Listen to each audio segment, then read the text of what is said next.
Hi guys, this is Shahinul. Welcome to our new video. তো আজকে আমরা বানাবো বিনা তেলে কিভাবে তালের বড়া পিঠা বানাতে হয়। তো আজকে আমাদের রান্নার টপিক হচ্ছে বিনা তেলে তালের বড়া পিঠা। তো এর জন্য আমরা প্রথমে একটি ফ্রাই প্যানের ভিতরে ময়দা দিয়ে তারপর এইগুলো আমরা টালা ময়দা দিয়ে দিয়েছি। টালা ময়দা দিয়ে আমরা তারপর একটু সুজি দিয়ে আমরা ভালো করে এটা টেনে নিব। দেখেন আমরা ফ্রাই প্যানের ভিতর কীভাবে দিচ্ছি আমরা। তা ফ্রাই প্যানের ভিতরে এই যে দেখেন আমরা কীভাবে প্রায় আধা ঘন্টার মতো এরকম করবো। আধা ঘন্টার মতো আপনাদের এরকম করতেই হবে, যে করে হোক আপনাদের আধা ঘন্টা করা মাস্ট। তো তারপর আমরা আরেকটি পাতিলের উপর দিয়ে দেবো আমরা তালের পিউরি দিয়ে দেওয়ার পর আমরা কিছু চিনি দিয়ে দেবো। বা দেখেন আমি কতটুকু চিনি নিয়েছি, দেখেন না দেখাচ্ছি। এই যে দেখেন আমি কতটুকু চিনি নিয়েছি। এই যে আমি যেটুকু চিনি নিয়েছি এইটুকু নিয়ে হবে।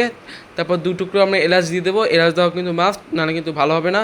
তারপর আমরা দিয়ে দেবো এই নারকেল যে আমরা দিয়েছিলাম। এই যে নারকেল আমরা দেখেন এই নারকেল দিয়ে দেওয়ার পর আমরা একটা কাই মানবো, একটা কাই বানিয়ে নেব। এর মধ্যে সামান্য অল্প একটু লবণ বা দিয়ে দিলেই হবে।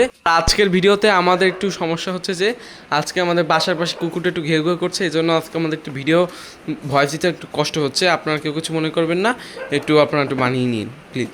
এটিকে আমরা প্রায় 10 মিনিটের মতো বা 15 মিনিটের মতো ঢেকে দিব। তারপর দেখেন আমরা কিন্তু একটা কাই তৈরি করেছি। কাই তৈরি করে নেওয়ার পর দেখেন আমি কাইটা ভিতরে দেখেন আমি কীভাবে পরিবেশন করলাম। তারপর এটাকে আমরা ডো বানিয়ে নেবো।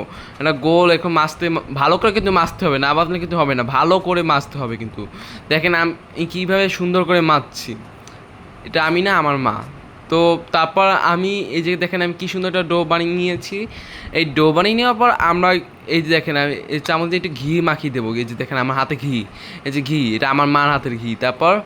তারপর এই যে দেখেন ঘিটা একটু মাখিয়ে নিতে, ঘি দিয়ে আমরা বলটা গোল গোল করে নিচ্ছি।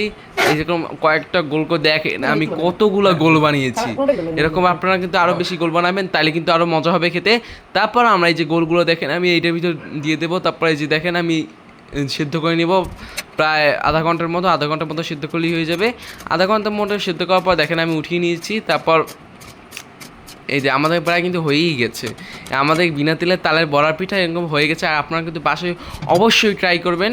দেখেন আমি কিন্তু বানিয়ে নিয়েছি। দেখেন নারকেল দিয়ে আমরা পরিবেশন করলাম সুন্দর এরকম একটি বিনা তেলে তালের বড়ার পিঠা।